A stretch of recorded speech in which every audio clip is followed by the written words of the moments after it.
10th class అర్హతతోటి మరొక notification అయితే వచ్చింది. కానీ పోస్ట్ చిన్నదే కానీ మనకి సాలరీ మాత్రం భారీ స్థాయిలో అయితే ఉంటుంది. అండ్ ఎలాంటి ఎక్స్పీరియన్స్ కూడా అక్కర్లేదు ఈ జాబ్స్కి అప్లై చేయడానికి. అండ్ సెలక్షన్లో మీకు ఎలాంటి ఇంటర్వ్యూ కూడా ఉండదు. జస్ట్ ఒక చిన్న టెస్ట్ పాస్ అయితే ఈ జాబ్స్కి మీరు సెలెక్ట్ అవ్వచ్చు అనమాట. అండ్ అన్నీ కూడా పర్మనెంట్ ఉద్యోగాలు. ఈ యొక్క నోటిఫికేషన్ కూడా ఇంకా ఎవరికీ తెలియదు. ఫస్ట్ నేను మీకు ఈ జాబ్ డీటెయిల్స్ అయితే ఎక్స్ప్లెయిన్ చేస్తున్నాను. సో ఈ వీడియోలో మీకు ఈ జాబ్స్కి సంబంధించి ఎలా అప్లై చేయాలి, సెలక్షన్ ప్రాసెస్ ఎలా ఉంటుంది, అన్ని డీటెయిల్స్ని క్లియర్గా ఎక్స్ప్లెయిన్ చేస్తాను. 10th క్లాస్ అర్హతతో పర్మనెంట్ జాబ్స్ కోసం చూస్తున్న వాళ్ళు తప్పనిసరిగా వీడియోని లైక్ చేసి ఎండింగ్ వరకు చూసే ప్రయత్నం చేయండి. చాలామంది లైక్ చేయడం మర్చిపోతున్నారు. ఇప్పుడే వీడియోని లైక్ చేసి సపోర్ట్ చేయండి. ఛానల్ని సబ్స్క్రైబ్ చేసుకొని బెల్ ఐకాన్ని యాక్టివేట్ చేసి పెట్టుకోండి. ఫ్రెండ్స్, మీ అందరికీ ఒక ఇంపార్టెంట్ అప్డేట్. మీరు ఇంటి దగ్గర ఉండి గవర్నమెంట్ జాబ్ ఎగ్జామ్స్కి సంబంధించి ఆన్లైన్లో క్లాసెస్ కోసం చూసినట్లయితే మీకు ఒక శుభవార్త. మన ఛానల్కి సంబంధించి ఆర్కే లాజిక్స్ యాప్లో మీకు కోర్టు జాబ్స్ కానీ, బ్యాంక్, రైల్వే, ఎస్ఎస్సీ ఇలా ప్రతి గవర్నమెంట్ జాబ్ ఎగ్జామ్స్కి సంబంధించి ఆన్లైన్ కోర్సెస్ అయితే అందుబాటులో ఉన్నాయి. కేవలం 499కి 1 year వరకు కూడా వ్యాలిడిటీ అనేది ప్రొవైడ్ చేస్తున్నాము. ఇంట్రెస్ట్ ఉన్న ప్రతి ఒక్కరు యాప్ డౌన్లోడ్ చేసుకోండి. డెమో వీడియోస్ ఒకసారి వినండి. నచ్చితేనే ఫుల్ కోర్స్ అయితే తీసుకోండి. వెంటనే మన యాప్ లింక్ డిస్క్రిప్షన్లో పిన్నెడ్ కామెంట్లో ఇచ్చాను. ప్రతి ఒక్కరు ఆర్కే లాజిక్స్ యాప్ డౌన్లోడ్ చేసుకోండి. డీటెయిల్స్లోకి వెళ్ళినట్లయితే సిఎస్ఐఆర్ కింద పనిచేసినటువంటి కేంద్ర ప్రభుత్వ సంస్థ నుంచి అఫీషియల్గా ఈ నోటిఫికేషన్ అయితే వచ్చిందన్నమాట. టోటల్గా మనకి 35 పేజెస్కి సంబంధించి ఈ యొక్క నోటిఫికేషన్ అయితే ఉంది. అండ్ ఈ యొక్క నోటిఫికేషన్ ద్వారా మనకి అటెండర్ లెవెల్ జాబ్స్తో పాటు ఇంకా మనకి వేరియస్ పోస్టులను అయితే భర్తీ చేస్తున్నారు. ఇక్కడ మీకు 10th క్లాస్ అర్హతతో చేసేటువంటి జాబ్స్కి సంబంధించి ఏదైతే అప్లికేషన్స్ పెట్టుకునే వేకెన్సీస్ ఉన్నాయో వాటికి సంబంధించి ముందుగా మీకు సెలక్షన్ ప్రాసెస్ చెప్తున్నాను. వీటికి వచ్చేసి ఒకే ఒక ఎగ్జామ్ ఉంటుంది. సో ఇక ఎగ్జామినేషన్ వచ్చేసి కేవలం 150 క్వశ్చన్స్కి సంబంధించి మీకు ఎగ్జామినేషన్ పెడతారు.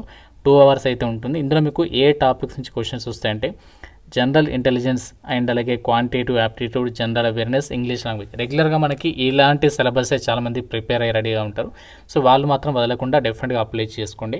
ఎందుకంటే ఇక్కడ మీకు ఆల్రెడీ ప్రిపరేషన్లో ఉన్నట్లయితే మాత్రం మంచి స్కోర్ సాధించినట్లయితే చాలా తక్కువ కాంపిటీషన్తో మీరు పర్మనెంట్ జాబ్ అనేది కొట్టచ్చు. మళ్ళీ మనకి సిఎస్ఐఆర్ నుంచి రెగ్యులర్గా నోటిఫికేషన్స్ వస్తున్నాయి. మళ్ళీ మనకి నెక్స్ట్ ఇయర్లో మాత్రం ఇలాంటి నోటిఫికేషన్స్ అనేవి రాకపోవచ్చు. సో కాబట్టి అందుకే చెప్తున్నాను, ఇక్కడ ఈ జాబ్స్కి సంబంధించి ఏదైతే ఎగ్జామ్ ఉందో ఇందులో మీకు ప్రతి కరెక్ట్ ఆన్సర్కి కూడా 3 marks అనేవి కేటాయిస్తారు. ప్రతి రాంగ్ ఆన్సర్కి 1 నెగటివ్ విధానం అనేది ఉంది అని చెప్పేసి ఇక్కడ డీటెయిల్స్లో ఇచ్చారు. ఎగ్జామినేషన్ తర్వాత డైరెక్ట్గా మీకు ఎటువంటి స్కిల్ టెస్ట్లు కానీ ఇంటర్వ్యూ లేకుండా డైరెక్ట్గా మీకు ఈ జాబ్స్కి సంబంధించి సెలక్షన్ అనేది చేస్తున్నారు. అండ్ ఈ వేకెన్సీస్కి సెలెక్ట్ అయిన వాళ్ళకి మీకు సెంట్రల్ గవర్నమెంట్ ఎంప్లాయీస్కి సంబంధించి వర్తించేటువంటి అలవెన్సెస్ ఏవైతే ఉంటాయో అడ్మిసిబుల్ అలవెన్సెస్ అవన్నీ కూడా మీకు ప్రొవైడ్ చేస్తాము అని చెప్పేసి కూడా ఇక్కడ జాబ్ డీటెయిల్స్ ఉన్నాయి. సో వాళ్ళే క్లియర్గా అయితే మెన్షన్ చేస్తున్నారు. అండ్ ఈ యొక్క వేకెన్సీస్కి అప్లై చేయడానికి ఇంపార్టెంట్ డేట్స్ విషయానికి వచ్చినట్లయితే 29th January నుంచి ఈ యొక్క జాబ్స్కి సంబంధించి ఆన్లైన్ అప్లికేషన్ స్టార్ట్ అయింది. లాస్ట్ డేట్ 19th February వరకు కూడా మీరు యొక్క వేకెన్సీస్కి సంబంధించి ఆన్లైన్లో అప్లై అయితే చేసుకోవచ్చు.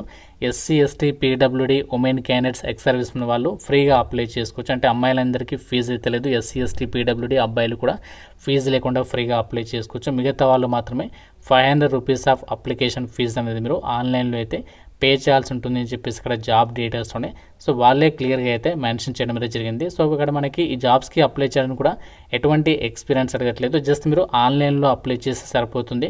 అండ్ ఈ యొక్క నోటిఫికేషన్ మనకి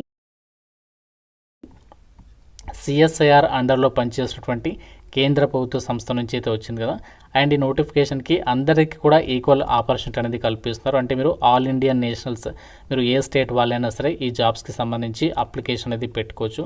అండ్ ఇక్కడ మనకి ఈ పోస్టులకి సంబంధించి సెలెక్ట్ అయినట్లయితే ఎంత సాలరీ వస్తుంది ఆ డీటెయిల్స్ కూడా ఇచ్చారు. మీరు ఇక్కడ అదర్ కండిషన్స్లో ఫస్ట్ పాయింట్ అనేది చూడండి, ఇండియన్ నేషనల్స్ అందరికీ కూడా అప్లై చేసుకోవచ్చు అని చెప్పేసి చెప్తున్నారు. అలాగే ఒక వేకెన్సీస్కి సెలెక్ట్ అయిన వాళ్ళకి dearness allowances, house rent allowances, transport allowances, ఇంకా మీకు అడిషనల్గా చాలా బెనిఫిట్స్ అయితే వస్తాయన్నమాట. అండ్ ఈ యొక్క వేకెన్సీస్కి అప్లై చేయడానికి మీకు ఉండాల్సినటువంటి క్వాలిఫికేషన్ వచ్చేసి మెట్రికులేషన్ పాస్ అని చెప్పేసి ఇచ్చారు. అంటే మీరు జస్ట్ 10th క్లాస్ అనేది పాస్ అయితే సరిపోతుంది. ఈ జాబ్స్కి మీరు అప్లై అయితే చేసుకోవచ్చు. అండ్ వేకెన్సీస్ కూడా మనకి జనరల్ కేటగిరీలలోనే ఇచ్చారు కాబట్టి మీరు ఏ కేటగిరీకి చెందిన వాళ్ళైనా సరే ఈ యొక్క వేకెన్సీస్కి సంబంధించి అప్లై అయితే చేసేసుకోవచ్చు. అండ్ ఈ యొక్క ఎంటీఎస్ ఉద్యోగాలకి సెలెక్ట్ అయితే మీరు చేయాల్సినటువంటి వర్క్ వచ్చేసి ఆఫీస్ మెయింటెనెన్స్ అనేది చూసుకోవాలి. అండ్ ఇంకోటి ఏంటంటే ఫైల్స్ని క్యారీ చేయడము, ఫోటో కాపీయింగ్ చేయడము, సో ఇలాంటి అటెండర్ లెవెల్ డ్యూటీస్ అన్ని కూడా మీరు అక్కడ ఆఫీస్లో అయితే మీరు పర్ఫామ్ చేయాల్సి ఉంటుందన్నమాట. ఆ డీటెయిల్స్ని కూడా ఇక్కడ రిక్రూట్మెంట్ డీటెయిల్స్లో అయితే సో వాళ్ళే మెన్షన్ చేస్తున్నారు. అయితే ఒక ఎంటీఎస్ ఉద్యోగాలకి సెలెక్ట్ అయిన వాళ్ళకి సాలరీ వచ్చేసి 33,650 రూపీస్ అనేది పే చేస్తారు. జూనియర్ హిందీ ట్రాన్స్లేటర్ పోస్టులకి అయితే 65,500 రూపీస్ అనేది పే చేయడం అనేది జరుగుతుంది. ఎంటీఎస్కి సంబంధించి జనరల్ కేటగిరీలలో 2 వేకెన్సీస్ అనేవి కేటాయించారు. మనకి జూనియర్ హిందీ ట్రాన్స్లేటర్కి ఏమో జనరల్ కేటగిరీలో వేకెన్సీస్ కేటాయించారు. లెవెల్ 6 ప్రకారం సాలరీ వస్తుంది. ఎంటీఎస్కి అయితే లెవెల్ 1 ప్రకారం సాలరీ ఉంటుంది. అండ్ ఏజ్ లిమిట్ వచ్చేసి మినిమం మీకు 18 నుంచి 25 ఇయర్స్ లోపు ఏజ్ ఉన్నటువంటి మేల్ అండ్ ఫిమేల్ క్యాండిడేట్స్ అందరూ కూడా ఈ జాబ్స్కి సంబంధించి ఆన్లైన్లో అప్లై అయితే చేసుకోవచ్చు. మనకి ఈ సంస్థ ఎక్కడ ఉందంటే సిఎస్ఐఆర్కి సంబంధించి advanced materials and processes research institute అనమాట. సో ఈ యొక్క కేంద్ర ప్రభుత్వ సంస్థ నుంచి మనకి ఈ యొక్క నోటిఫికేషన్ అయితే వచ్చింది. మీకు ఇనీషియల్ పోస్టింగ్ భోపాల్లో ఉంటుంది. తర్వాత మనము సిఎస్ఐఆర్కి సంబంధించి ఆల్ ఓవర్ ఇండియా వైడ్గా మీరు ఎక్కడికైనా ట్రాన్స్ఫర్స్ అయితే పెట్టుకోవచ్చు.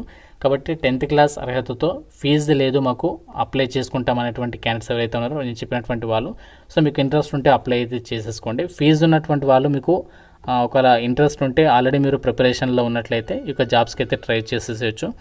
సో మీకు దీనికి సంబంధించి ఇంకా మీకు నోటిఫికేషన్ రిలేటెడ్గా ఏదైనా డౌట్ ఉంటే నాకు కామెంట్ కూడా అడగండి. ఇక జాబ్స్కి సంబంధించి ఆన్లైన్లో అప్లై అనేది ఏ విధంగా చేసుకోవాలి, ఇక step by step application process అనేది ఇదే వీడియోలో మీకు క్లియర్గా చెప్తాను. మీరు వీడియోని కంప్లీట్గా చూసే ప్రయత్నం చేయండి. సో మీకు అప్లై లింక్ అనేది డిస్క్రిప్షన్లో పిన్నెడ్ కామెంట్లో ఇచ్చాను కదా, ఆ లింక్ పైన క్లిక్ చేస్తే మీకు ఈ విధంగా ఒక వెబ్సైట్ అనేది ఓపెన్ అవుతుంది. సిఎస్ఐఆర్కి సంబంధించి ఇక్కడ మనకి అడ్వర్టైజ్మెంట్ నెంబర్ అనేది ఇచ్చారు. ఇంకా మీరు కొంచెం కిందికి స్క్రోల్ చేసినట్లయితే ఇక్కడ మీకు నోటిఫికేషన్ కావాలంటే ఇక్కడ నుంచి కూడా మీరు డౌన్లోడ్ అయితే చేసుకోవచ్చు. లాస్ట్ డేట్ వచ్చేసి మనకి 19th ఫిబ్రవరి అనమాట. ఆన్లైన్ అప్లికేషన్ స్టార్ట్ అయింది వచ్చేసి 29th జనవరి. అన్నీ కూడా మీకు కంప్లీట్గా ఇన్స్ట్రక్షన్స్ ఇచ్చారు. అన్నీ కూడా మీరు క్లియర్గా ఒకసారి చెక్ చేసుకోండి.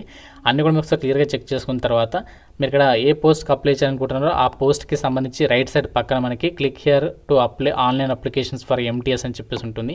సో మీరు ఎంటీఎస్కి అప్లై చేయాలనుకుంటే ఎంటీఎస్ పైన క్లిక్ చేయాలి. సో ఎంటీఎస్కి సంబంధించి ఆ లింక్ పైన క్లిక్ చేసినట్లయితే ఎంటీఎస్ జాబ్స్కి సంబంధించి అప్లై చేయడానికి ఈ విధంగా మీకు పేజ్ అనేది ఓపెన్ అయితే అవుతుందన్నమాట. సో ఫస్ట్ మీరు చేయాల్సింది new registration. So new registration పైన క్లిక్ చేయాలి. క్లిక్ చేసిన తర్వాత మీ యొక్క ఈమెయిల్ ఐడి ఇచ్చేసి సెండ్ ఓటీపీ పైన క్లిక్ చేసి మీకు ఈమెయిల్కి వచ్చినటువంటి ఓటీపీ అనేది ఇచ్చేసి వ్యాలిడేట్ చేసుకోవాలి. సో వ్యాలిడేట్ చేసుకున్న తర్వాత హోమ్ పేజ్లోకి వచ్చేయాలి. హోమ్ పేజ్లోకి వచ్చిన తర్వాత మీ యొక్క ఈమెయిల్ ఐడి పాస్వర్డ్ ఇచ్చేసి క్యాప్చా ఇచ్చేసి లాగిన్ పైన క్లిక్ చేయాలి. లాగిన్ పైన క్లిక్ చేసిన తర్వాత మీకు అప్లికేషన్కి సంబంధించి ఆ యొక్క step by step application form open అవుతుంది. అందులో మీ డీటెయిల్స్ అనేవి ఫిల్ చేసి ఆన్లైన్ అప్లికేషన్ చేసేసేయచ్చు. మీకు ఇంకా ఏదైనా డౌట్ ఉంటే ఇన్స్ట్రక్షన్స్ టు అప్లికెంట్స్కి సంబంధించినటువంటి లింక్ పైన క్లిక్ చేసి కూడా మీరు అన్ని ఇన్స్ట్రక్షన్స్ అనేవి అప్లై చేయడానికి డీటెయిల్స్ అనేవి తెలుసుకోవచ్చు. ఒకవేళ మీరు పాస్వర్డ్ మర్చిపోయినా ఫర్గాట్ పాస్వర్డ్ మీద క్లిక్ చేసి కూడా మీ యొక్క పాస్వర్డ్ అనేది చేంజ్ చేసుకోవచ్చు. అండ్ మీరు మర్చిపోయినా కూడా తెచ్చుకోవచ్చు అనమాట. సో ఈ విధంగా మీరు అప్లై చేయాలి. ఫస్ట్ రిజిస్ట్రేషన్ చేయాలి, దాని తర్వాత లాగిన్ పైన క్లిక్ చేసి మీరు మిగతా ప్రాసెస్ అంతా కూడా కంప్లీట్ అయితే చేయాలి. సో ఇది మనకి జాబ్స్కి సంబంధించి డీటెయిల్స్. ఇంకా మీకు ఏదైనా డౌట్ ఉంటే నోటిఫికేషన్ రిలేటెడ్గా ప్రతి ఒక్కరు కూడా కామెంట్లో అయితే తెలపండి. డెఫినెట్గా లైక్ చేసి ఒక వీడియోని మీ ఫ్రెండ్స్తో అయితే షేర్ చేయండి. ఛానల్ని సబ్స్క్రైబ్ చేసుకోండి. Thank you so much guys.